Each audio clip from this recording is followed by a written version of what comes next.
Hello, I'm Pam Hoffman, Everyday Spacer. I'm Jeff Miller, 2049 Outfitters. At Everyday Spacer, we show regular folks how to personally and directly participate in space exploration, science, and astronomy. We're here on Friday nights at 9 p.m. Pacific Time, 12 midnight Eastern Time, and 1 p.m. on Saturday in Hong Kong. We're broadcasting live from Thousand Oaks, California. We have power. Our thoughts are with anyone suffering the fire damage in SoCal right now. For those who know where we are and might be concerned, we are not at risk from the fires. However, our power was out for 2 days and just came back on late last night. Yeah. So we almost didn't have the equipment to do a show for you. Thanks to all of our participants and subscribers. Over 85% of our viewers have not subscribed, however. If you watch 2 or more episodes, please consider subscribing. Yep. You And want to do the comment first? oh, yes. Hey, Cliff. Hey, Thanks Cliff. for being here. Yeah. We know several people who've lost property and several more who are at risk. Yeah, it's bad. Yeah, it's in probably one of the most populated areas in California. Oh. You know, that's... Oh, Scott says. Oh. Still no power there either. Yeah. Sorry to hear that, man. Yeah. And we were never at risk from the fire, but they decided to cut our power anyway. Wind. Yep. Had a lot of wind. Yep. Yeah. Wind might blow branches against each other, causing friction and making a fire, I guess. Hey, Ron. Thanks for joining us. Yeah. Yeah. Thank you. We're okay. Yeah. A little bit inconvenience. We had hot water. We had furnace. We're good. Just needed battery. Needed batteries. Needed flashlights. Yep. Charging the phones was a little bit harder. Power came on at yesterday at my work, so we just bundled over there in the afternoon and charged everything. Yeah. Hey, Janie. Smokey. Yeah. Yeah, that's one of the directions that fire is heading. Sorry to hear that. Yeah. Yeah, I remember when Newbury Park, which is not too far away from here, went up, and it was just, we were under blankets of smoke. In fact, I worked in Newbury Park at the time, and it was like the mountains of Mordor. Just, smoke everywhere and a red glow in the smoke. Yeah. Good. Thank you. Yeah. Yeah. Yeah, and we are, and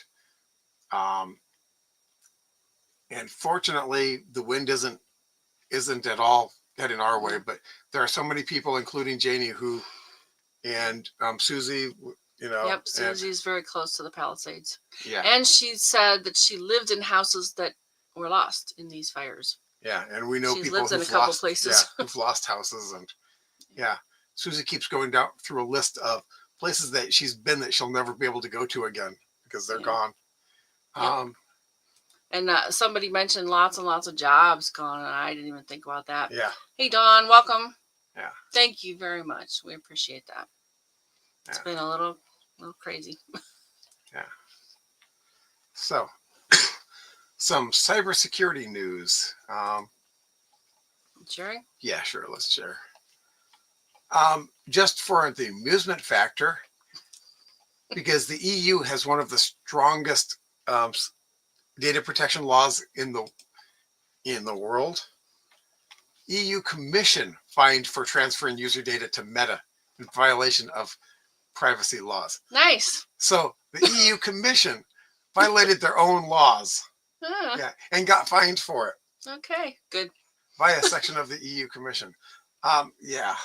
Okay. But nothing earth-shaking there, just irony. And it actually wasn't all that bad, but it just, I liked that title. It was just good irony on there. One of the good things is, and you've heard me talk about Internet of Things and how unsafe a lot of those products are. Yeah. Well, the U.S.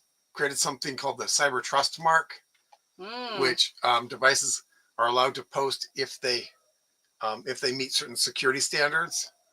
Kind of like how how there are electrical standards and stuff like that. They get UL rated and stuff like that they can post. However, what's to stop someone from just putting that mark on something? Yeah. Especially if you're ordering it online and it comes from who knows who, from they just opened business 10 minutes ago in China. There's a good site, Trustpilot, that can help you suss out those kind of bad actors. But in the middle here is actually meant to be a UR code that actually is functional. You mean a QR code? QR code, yeah, QR code. Okay. That goes to a site that that talks about the standards and stuff like that. Oh, interesting. Now I've never seen a QR code like that. Yeah, I know. So I don't know if that's real or if the real mark is going to have a different mark in it. But here's my thought: is that if you're going to fake the mark, what are the chances of you faking the code to a malicious website? Yeah. But so far, let's see, where do we currently the program includes Amazon, Google, LG, Logitech, Samsung.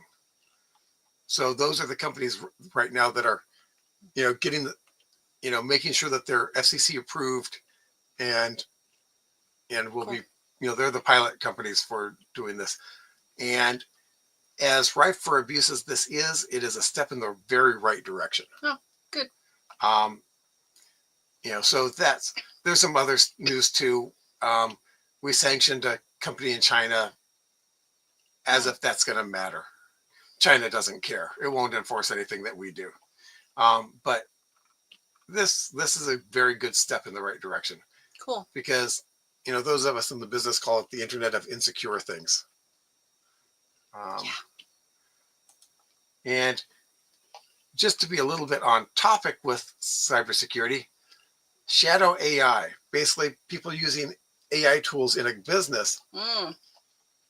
The problem with that is that they put business information in the AI tools that don't necessarily keep your information on the company. Basically, if you have a private AI that's hosted on your company, all of your information stays there. But if you use ChatGPT, your information goes out. Yeah. We've talked about that before. Right, yeah. So there are no programs that look for any of that, because some of this AI stuff can embed itself in documents. So you can spread it throughout the company that way. Oh. So this looks for any AI use in the company. So, and I won't. Got it. And if anyone cares, it's called RECO, RECO. But I doubt that anyone here is going to be in a position to actually employ this on an enterprise level. But that's what I have for cybersecurity. Okay, and we got a couple of comments, so let's go ahead and Malibu. It's gone. Well, a chunk of it is. Yeah. Basically, there's a chunk that just went from, well, if you look at the pictures, down. It's kind of fanning out. So I don't know what's left. I don't know what's left, honestly. Yeah. And he says it's raining, so yeah, we wish we could have some of that too. Yeah, let's spin the globe about 180 and get some of that on us. All right, so tonight's episode is using AI. We'll be back in 8.3 seconds. Oh, I hit the button, but...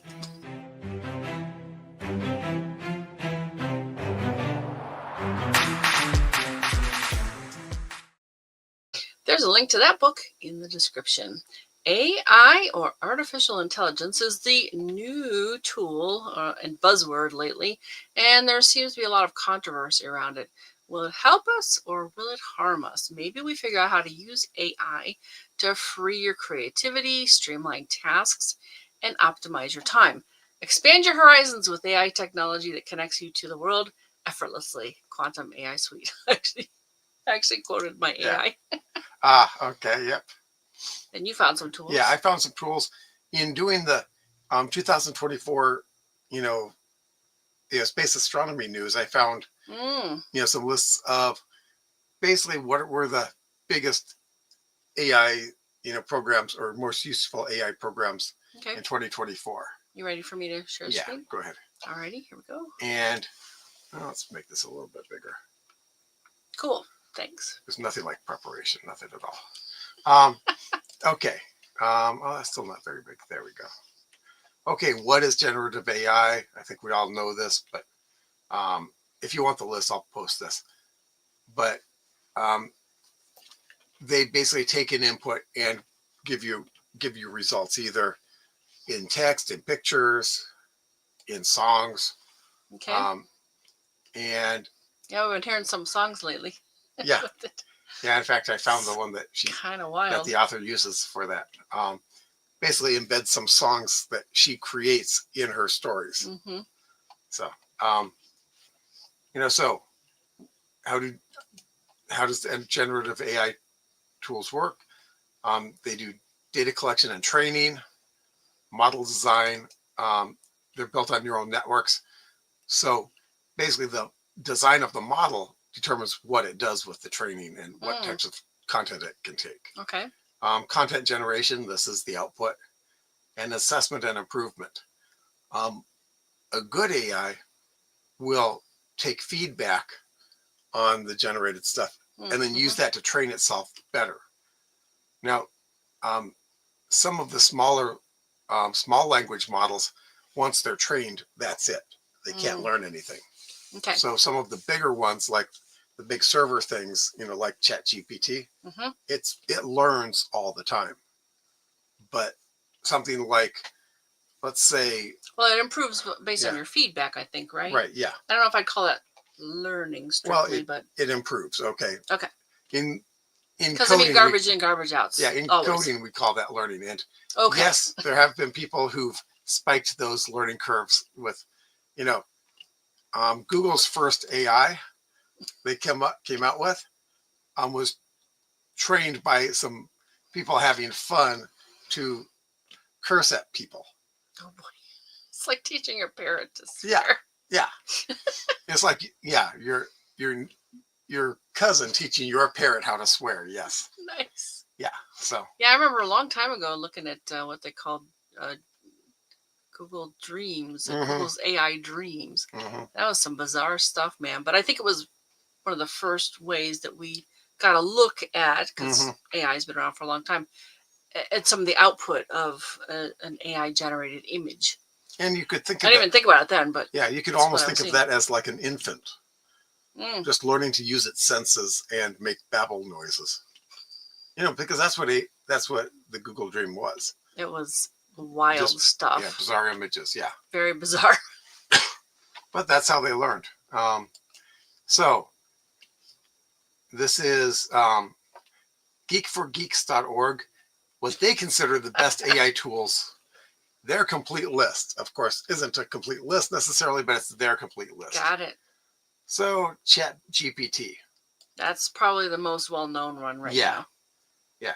Now the reason why I like this list, and who out there has used that? I've tried it. Yeah, I've tried it. I'd be curious to know if you folks have, and why are you using it? What are you using it for? Yeah. And what I like about this list is they describe it, then they give the key features of it. Okay. What it's best for, because not every AI tool is best for everything. So no, ChatGPT will never create images for you, will it? Right. I don't think so. I think it's basically a text thing. So. Right. Yeah. So conversation AI applications for chatbots, rapid brainstorming, and content idea creation, and then they give the pros and cons. So here's what I like about this list: they give pros and cons. Nice. And the pricing, it's free, except that they have a premium version, and I believe that silos your data. Oh, okay. Then there's copy AI for marketing copy, not like a photocopier, but for marketing copy. That makes sense. And again, copywriting for marketing, social media marketing, brand content. And you know something about this, and you've got other tools for this. Yeah. But there's a free tier, which is probably just enough to get your toes wet in it and then Pro starts at $12.99 a month. So I don't know what kind of tiers they have, how much you get extra on that. It's interesting to see these prices because I didn't really know this. I've heard a bunch, but I didn't actually know and see like you're showing. So this is kind of useful. Cohere Generate, best for natural language processing. So, but NLP is neuro-linguistic programming. So this generates code for AI. Okay. So it's for content creators. I mean, again, this is kind of similar to stuff that you'll do a deeper dive in. Yeah. So businesses implementing NLP. It also helps you create your own, like, if you're creating chat bots, doing language translation, and that sort of thing. There's some useful stuff in there. Yep. Cons, custom pricing may be high. Note that it's all custom pricing. Okay. They're going to make one for you. Okay. Claude by Anthropic. Ethical AI text generation. What the heck's that mean? Well, it's very woke. Oh, I see. Is built on a strong focus on safety and ethical AI practices. So designed for businesses, politically correct. Got it. Designed for businesses that prioritize aligned, responsible AI responses. Wow, buzzwords. Yes. Ethical. As you can see, I'm like, what does that mean? Yeah. Again, whatever they want it to. Got it. Ethical AI model, great for sensitive industries. Okay. Maybe it wouldn't have created, suggested Dylan Mulvaney, or maybe it would have. Maybe it's responsible for the. Oh, this is cool. Don says, I created a black and white image of a door from the interior of a house a few days ago using Copilot. I've heard of Copilot. Yep. It comes with Windows 11. Oh. And it's actually on this. Yeah. I've seen it on this there. Computer. Just you need a Microsoft. You need to hook it up to your Microsoft account to use it. Oh, okay. Yeah. I haven't done that. And they have an image generator too. Microsoft does that. I used even in Windows 10. Oh. And I played with it. I didn't create anything real, but I was able to create some fantasy cave scenes that, By the way, if you're doing something like that with that tool, use semi-realistic. Because otherwise it gives you very cartoony stuff. Anytime you do like fantasy cave, it'll be really cartoony. So do semi-realistic in there.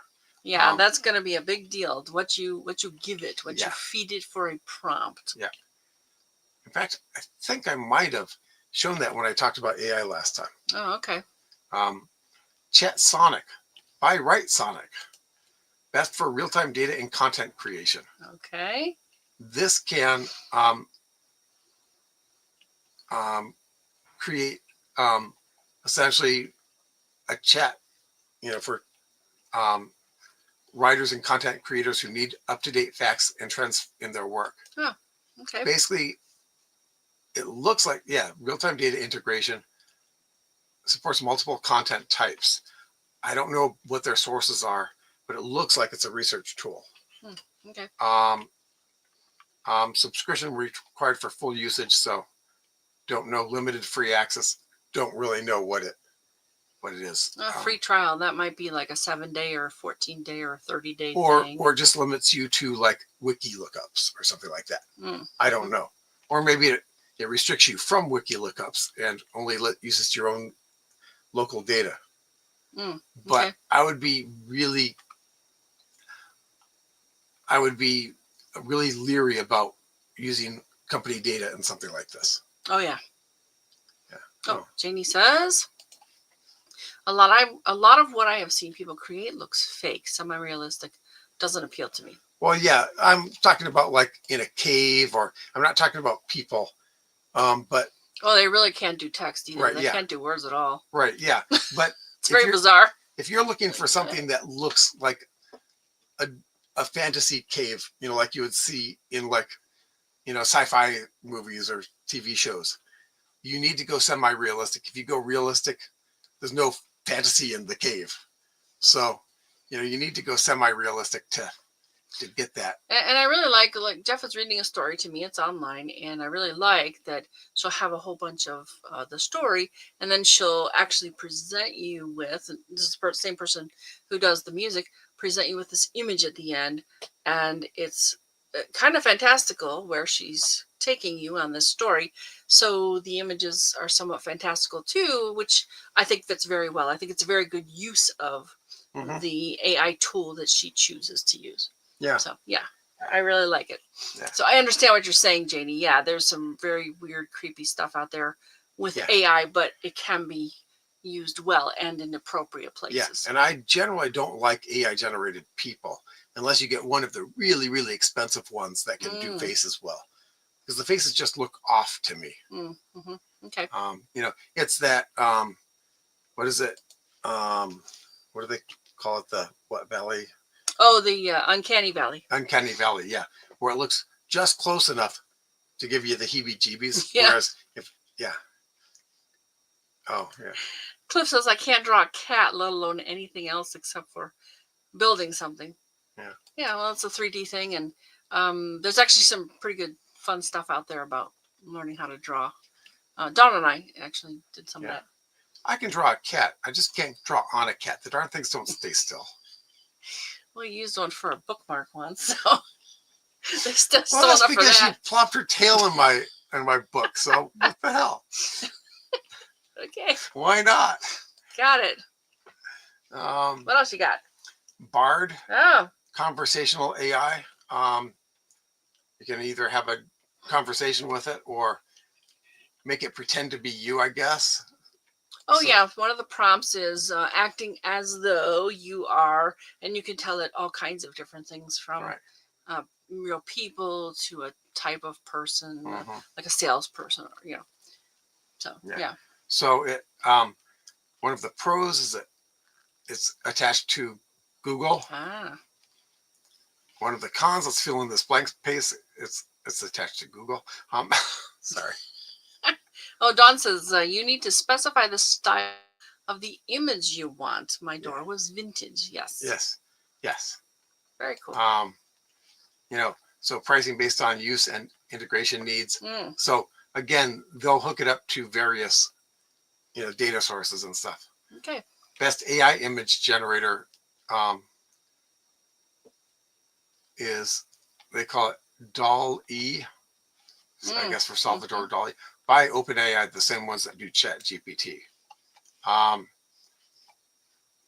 Detailed AI generated images, free with limited credits, which means that I think that you can only do so many images a week or something like that. Okay. That's what the Bing image generator was. That's a really good list, and it's got some really good aspects to it, like these lists and then the pros and cons. And, I really like that. And then Adobe Firefly. Okay. Okay. Pros, cons, requires Adobe subscription. Yeah. And a lot of people can read a PDF, but they don't have an Adobe subscription because the PDF reader is free. Yeah. So it's part of Creative Cloud. I don't know if you can get this on its own or if it's an add-on to an already more expensive product.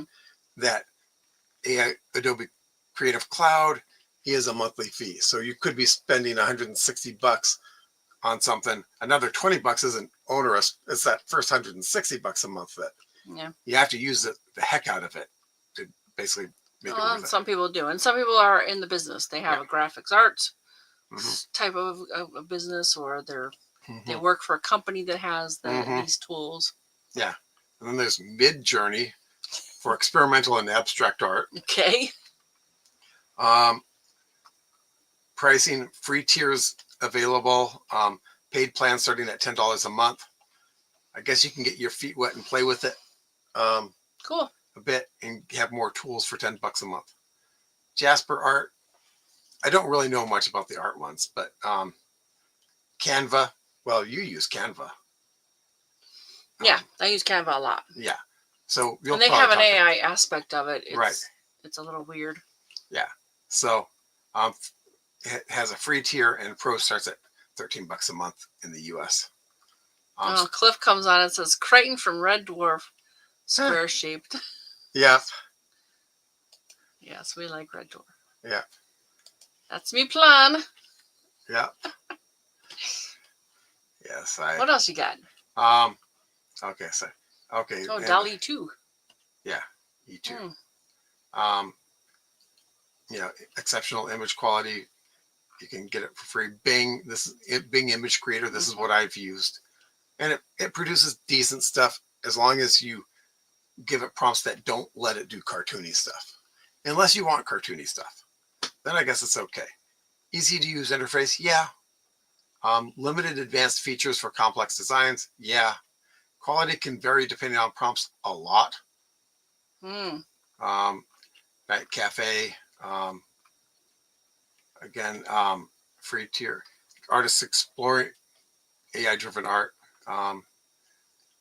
Best AI video generators for creating AI videos. Runway ML. Paid plan is available. They start from $15 a month. So limited free options. I don't know, maybe 5 seconds of a video or something like that for free or something like that. Synthesia, professional video with AI avatars. And this starts at $30 a month for basic plans. And Cliff says the Office, Adobe, etc. cost is huge. Yep, it is. Got it. Yes. Which is why $20 a month isn't that much if you're ponying up the whatever it is per month. Right, yeah. In comparison. Yeah. It does add up though, I'm sure. Yeah. Descript, best for audio and video editing. Text-based video and audio editing. So it allows you to edit video and audio. Cool. That's a really long list. Yeah. Yeah, it's 12, but they're really AI code writer from, okay, this is going to create garbage, but code seems like one of those things you really need some brains with. Yeah. Reduces coding time so you could kind of create something and then go fix it. If I need a routine that does this, as long as it does a specific thing, yeah, maybe you can generate it. It's a good way of, basically making the Lego bricks. Okay. Is what I would. Yeah, because a lot of things in code can be modular, right? Yeah. Now here's the other possibility is that you could use it for putting the Lego bricks together. You got a bunch of pieces of code. It might be able to find the most efficient way of putting them together. Don't know if it does that, but that's so productivity tools. So there's a lot more in there. So that's a huge list.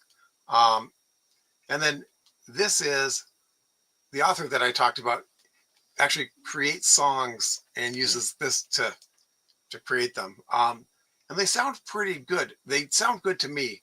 Now, Pam, you have a issue with them, but yeah, they just lack any kind of human emotion of any sort, which makes sense. It's artificial intelligence, right? And I just think it would be. Here's my thought about it. After a while, it would get pretty hard to listen to because it would be so. A couple things, kind of boring, and then anything that's really digital like that is gonna wear on you because it's very regimented. Real music has lots of flow and tension, and it's a little different. So, and yeah, you can tell which one of us is musical. I really like music. I'm so musical that my sister says that the happy birthday song sounds really good on my birthday. Because he's not singing it. Yes. I have no problem with your voice. Yeah. So it's for real. So this is their actual website. And it looks like you can create as much garbage as you want for free. I see. I don't know. But garbage in, garbage out. If you do really good with it, you can get some decent, like my ear doesn't really show like bad stuff from it. It bugs you, but it doesn't bother me. So if you're not audio file, maybe that's, it's well, and I can decent. also see a musician who wants to just run something and test it out. This could be a good first step, and then they want to fix it. And if they're a musician, they'll look at it and go, "Ew, okay, let's do this better." Yeah. But it might be a good way of hearing how it, and how it starts. Okay. Yeah, I could totally see someone like workbenching something and then actually go into it. Yeah, and so now Pam has something that she's going to, because Pam uses it a lot for creating stuff for this show and for doing other things too. So now, why don't you show us the one that you use? Sure. I actually use one of the tools within the Quantum AI Suite. That's what it's called, Quantum AI Suite, that I found recently. Is actually Susie, my boss. I work for Susie. She pretty much introduced it to me and helped me get involved with it, and I'm helping her to do things with it too. So there's a quote from one of the tools, and it helped me with the description. It had like all these little headline things, and I pulled pieces from different things and made it my own, basically. So let me go ahead, because this thing here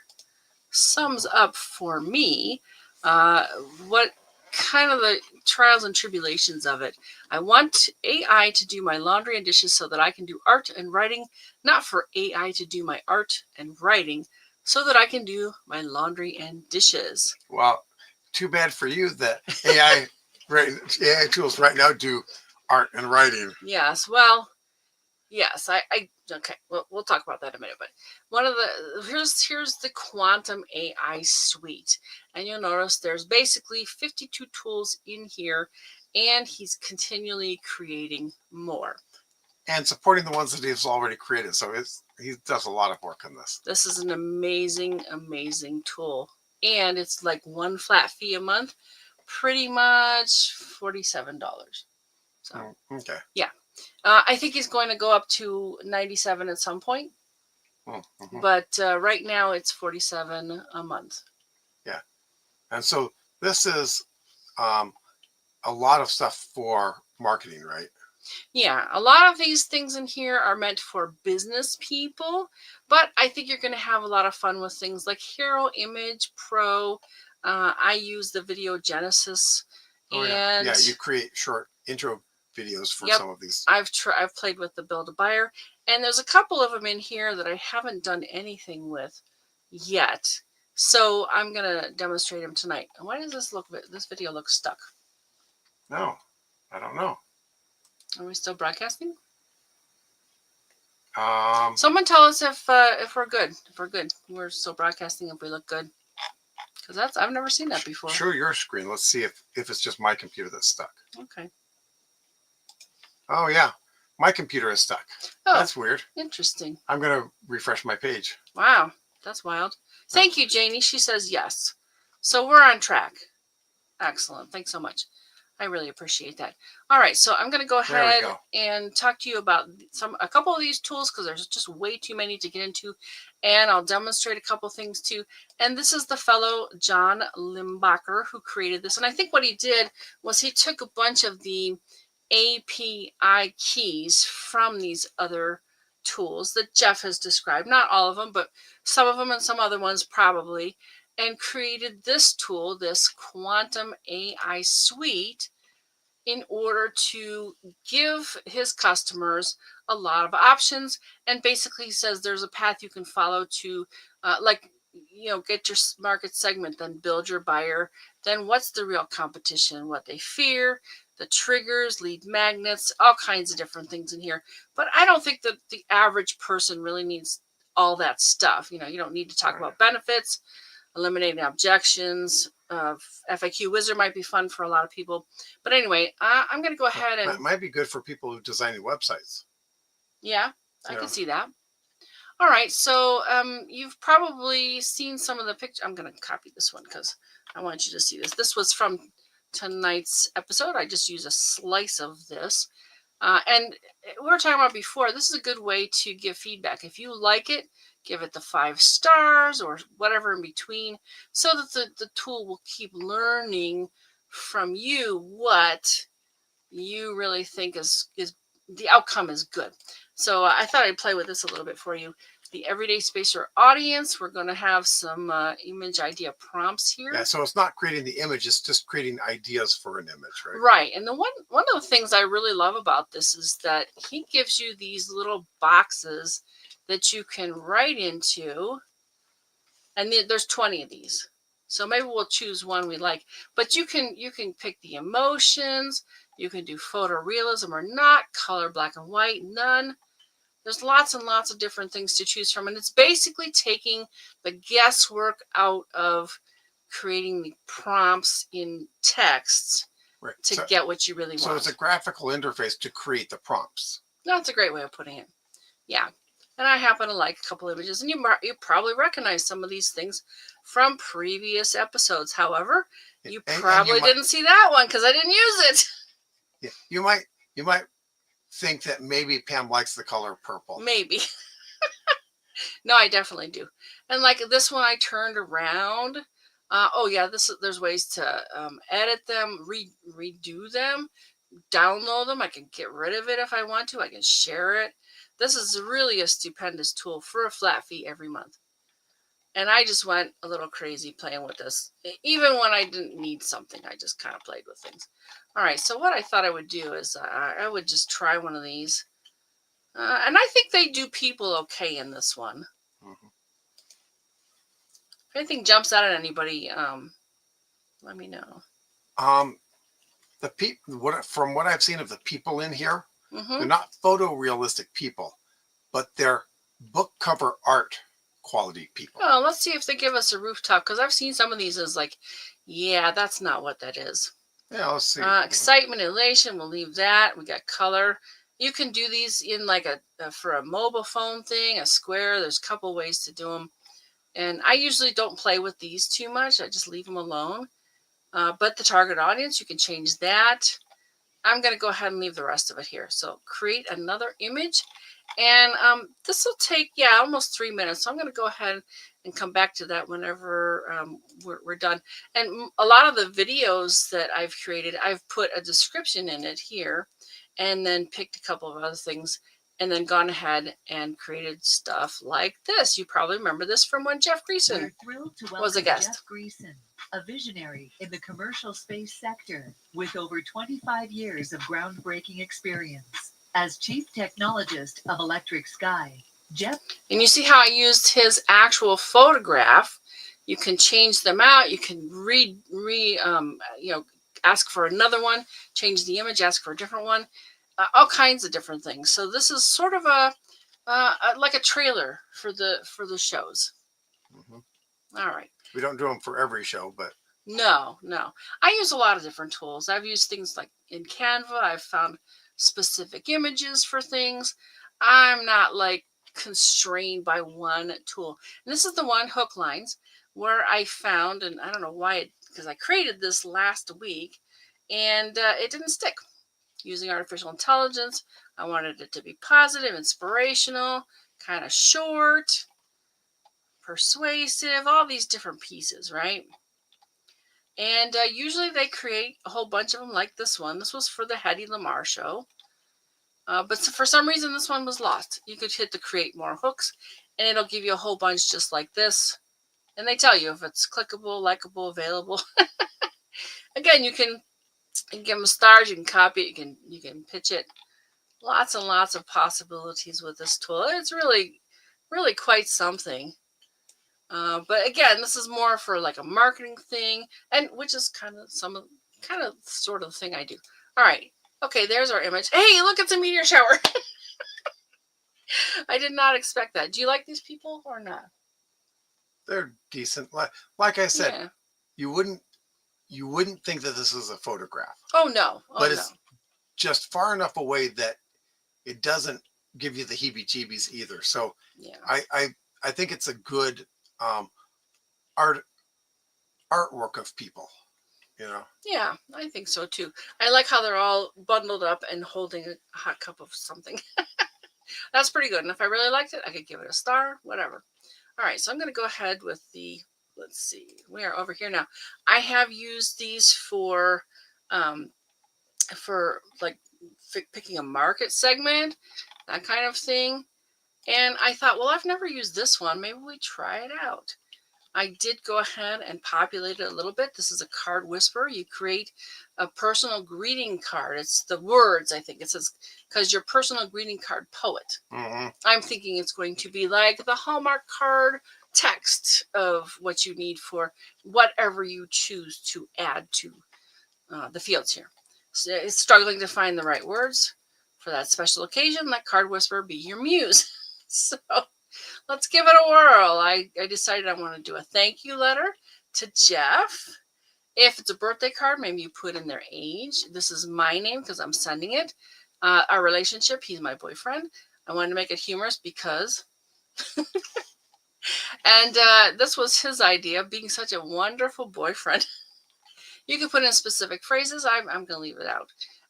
Short, because some of these are required because of the little star there, but not all of them. All right, so let's see what happens and how long it takes, because I have no clue.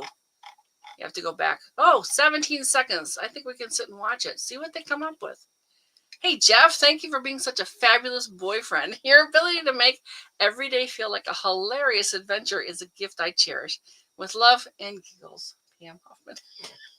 Bravo. And that's pretty cool, too. I haven't used this one. Kitchen Wizard. Gourmet Kitchen Wizard is your personal AI chef. Yay. Designed to transform your available ingredients into delicious gourmet-style meals and snacks. We'll see. So I picked lunch, basic. What do we got in the fridge that's still good, Jeff? Hey, maybe the heavy cream would be.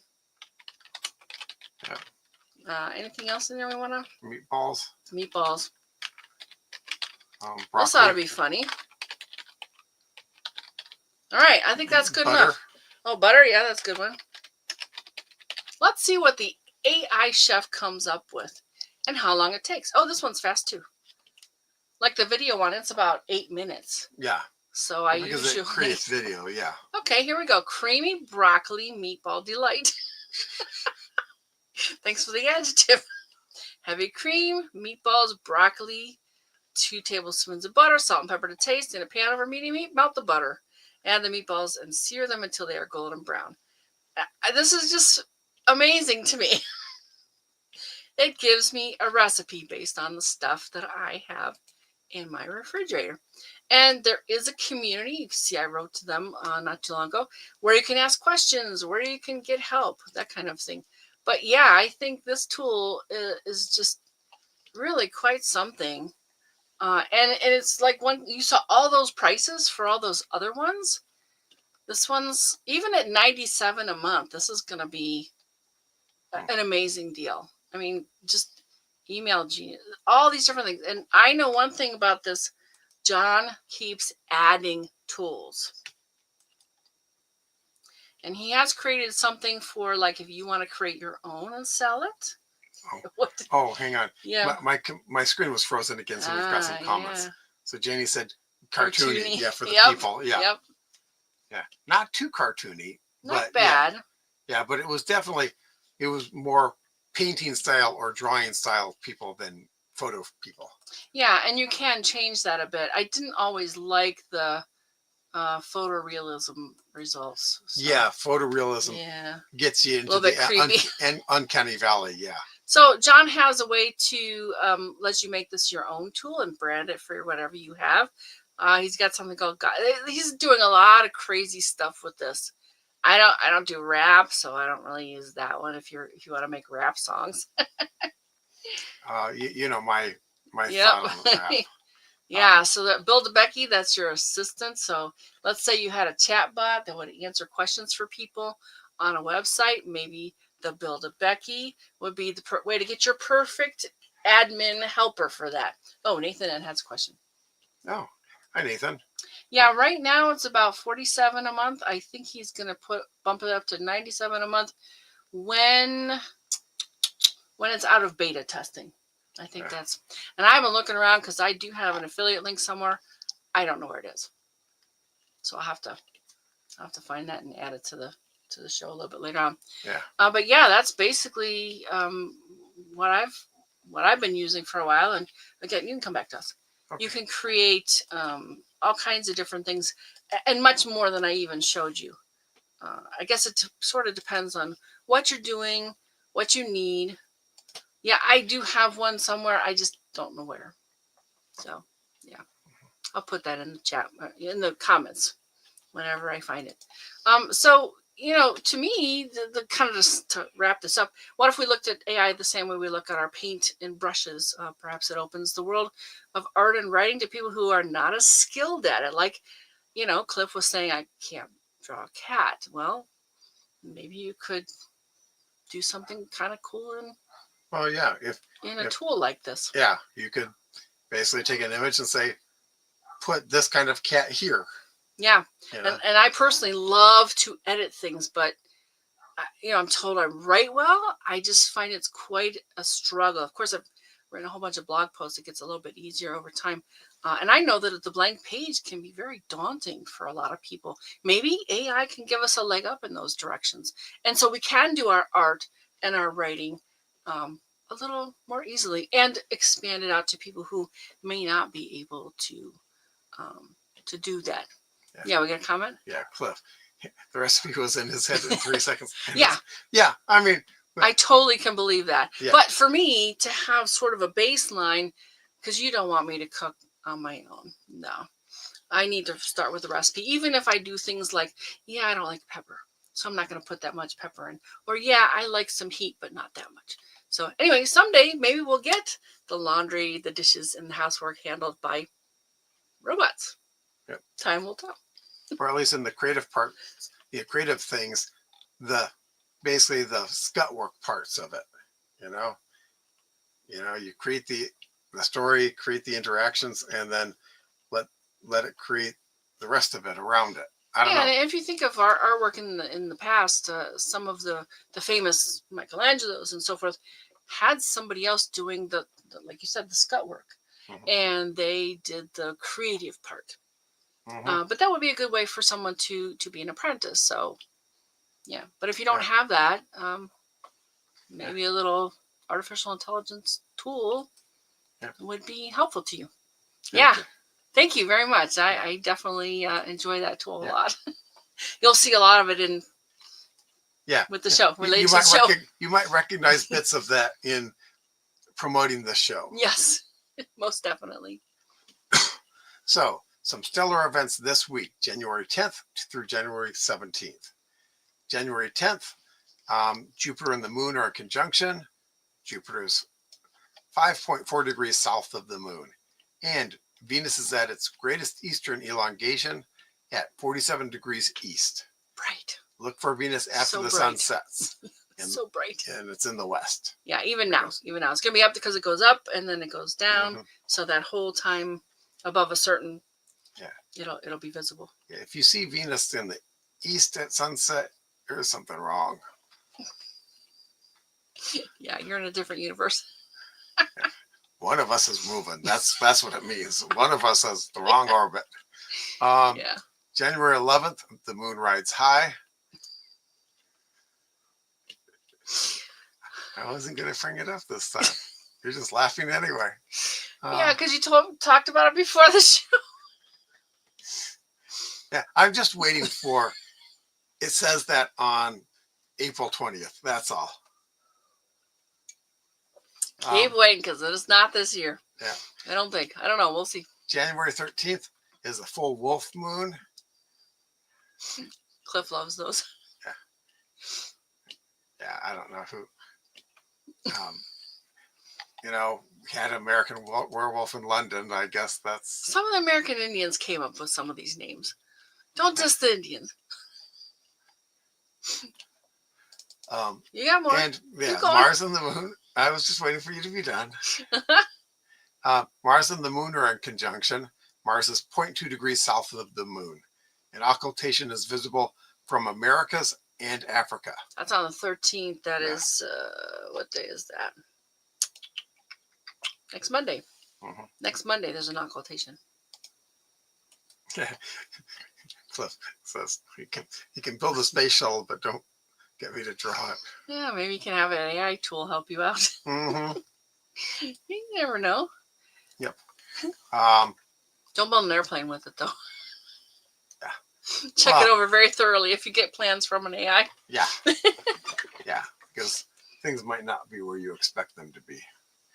You know, AI might have to learn that the landing gear is supposed to be on the bottom side. Or it has to deploy when you land. Yeah.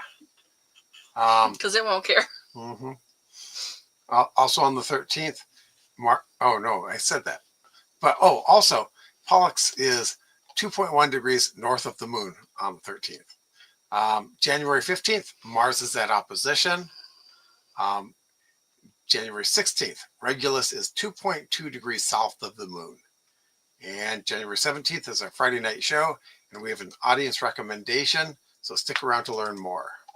Find us Fridays at 9 p.m. Pacific time on the Everyday Spacer Facebook page and the Everyday Spacer YouTube channel. What inspires you the most for the coming week? That occultation sounds good. Mm-hmm. So if you or someone you know has done something interesting involving space exploration, science, astronomy, like that, we'd love to share our live. Join us again next Friday, January 17th. We're going to do Jeff's going to do a profile on Sir Patrick Moore. Thanks for the great suggestion, Cliff. We really appreciate that. Oh, Don, did you do Don's? No, not yet. 2025 Astronomy Year in Review is now available at Astra. Great. But I have a link for that. Shouldn't that be year in preview at this point? Nope, that's not it. Because, there's very little to review yet, Dawn. 10 days. That's not it. I got a bunch of links for you, Don. Give us the link. Tell us the link. We'll display that. Cool. And then Janie says, "Thanks, guys." And you too, Janie. Thank you. You stay safe too, yeah, Janie. I'm hoping the wind stays away from you. So it's the wind kind of changed a little bit. So be careful, Janie. Yeah. So just so you folks know, on the 24th, Jeff will not be here. I'll be flying solo because he's going to go back to Michigan. Yep. Spend time with his family and celebrate the life of his mother. Yep. And Weird Wolf in LA. Is that what you meant to say? I think it is what he meant to say. Great episode, folks. We really appreciate you being here. It is always a better show when you're with us. Cliff was here. Janie was here. Dawn was here. Nathan, thank you for being here. Let's see. I know Scott was here. And there was... AAYT. I don't know what that stands for. If you've been here before, tell us who you are. Because I don't know what that means. I think you did describe it once, but I don't remember. Not London. They're talking to each other. Ron was here. Hey, Ron, Scott, like I said. I think we got everybody. Cool. Not a weird wolf in London. All right. Anything else from you? Nope. We will continue to watch for your comments as well. Thank you so much, folks. Oh, Don's got another one. Oh, can't post the link here. Darn. Okay. Can you split it up somehow? Like spell out at dot that way. Yeah. We'd love to show that. Yep. Okay. Yeah. Pomona. The other Pomona, not the one out here. Yeah. The other side of Pomona. As on the other side of the planet. Yeah, basically. All right. Okay. Like I said, we will continue to watch for your comments. Thanks so much. Have a fabulous week. Yep. We'll both see you on Friday, and I'll see you alone on the following Friday. Yep. Good night, folks. Good night. Oh, hit the button. That might help.